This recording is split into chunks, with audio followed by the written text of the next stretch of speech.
బాలు ఇట్రా. ఆ, నీకు పొద్దున్న 10,000 ఇచ్చా కదా, అది ఇవ్వవా? అది ఫ్రెండ్స్కి పార్టీ ఇచ్చిన. నీకు పైసలు ఇచ్చి కూడా ప్రాబ్లమే కదా. నీకు తెలుసా ఆ 10,000 ఎంత అర్జెంటో నాకు. అంత కోపం ఎందుకు? అడగాలి కదా ఎందుకు ఖర్చు అయినాయి, దేనికి ఖర్చు అయినాయి అని. ఏం చేసినావు ఆ 10,000? మా ఫ్రెండ్స్తో బెట్టు పెట్టుకున్నా. ఆ బెట్లో ఎవరు గెలిస్తే వాళ్ళే పార్టీ ఇవ్వాలని చెప్పారు. ఏం పెట్టుకున్నావు? మా ముగ్గురి భార్యలో ఎవరి భార్య అయితే ఎక్కువ అందంగా ఉంటుందో వాళ్ళు పార్టీ ఇవ్వాలని చెప్పారు. నేను గెలిచిన.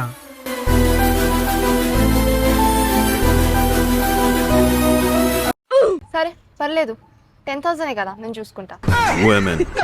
అదే గోవా పోవాలని అడిగినా కదా మొన్న, పోవాలా? గోవాకా?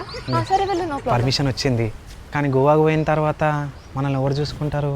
చిన్ను రెడ్డి. గోవాలో కపుల్ రూమ్స్, ఫ్యామిలీ రూమ్స్, ఏ రూమ్స్ కావాలన్నా చిన్ను చూసుకుంటాడు. గోవాకి వెళ్ళాలని మీరు కానీ మీ ఫ్రెండ్స్ కానీ ప్లాన్ చేస్తే మాత్రం ఈ వీడియో మాత్రం ఖచ్చితంగా మీకోసం. మంచి మంచి రూమ్స్ మీరు అనుకున్న బడ్జెట్ లో ఇక్కడ అవైలబుల్ గా ఉన్నాయి. అంతేకాదు మనకి బండి కావాలన్నా, కార్ కావాలన్నా చిన్నుకి ఒక్క మాట చెప్తే చాలు రాకెట్ కంటే స్పీడ్ గా తెచ్చిస్తాడు. గోవాలో జరిగే స్కామ్స్ లో మనం మోసపోకుండా ఫ్యామిలీలా జాగ్రత్తగా చూసుకోవడానికే ఉన్నాడు మన చిన్ను. మంచి లొకేషన్ చూడాలనుకున్నా, క్రూజ్ కి పోవాలనుకున్నా, నైట్ డిన్నర్స్ క్రూజ్ కి పోవాలనుకున్నా కూడా మన చిన్ను చూసుకుంటాడు. ఇక మేమైతే పబ్బులా డాన్సులు చేసి వాటర్ స్పోర్ట్స్ కి వచ్చేసినాం. స్కూబా డైవింగ్ మాత్రం నెక్స్ట్ లెవెల్ ఉంటది, అస్సలు మిస్ అవ్వకండి. అట్లనే అట్లా జెట్ స్కై రైడ్ కి అయితే వచ్చేసినాం. Mental elevation voice of. ఇంత మంచి ట్రిప్ ఎంజాయ్ అయితే మేము చాలా తక్కువ బడ్జెట్ లో చేసినాం. 6,999 7,999 ప్యాకేజెస్ అయితే ఉంటాయి. మిగతా డీటెయిల్స్ కోసం మన చిన్ను నెంబర్ కి అయితే కాంటాక్ట్ అవ్వండి.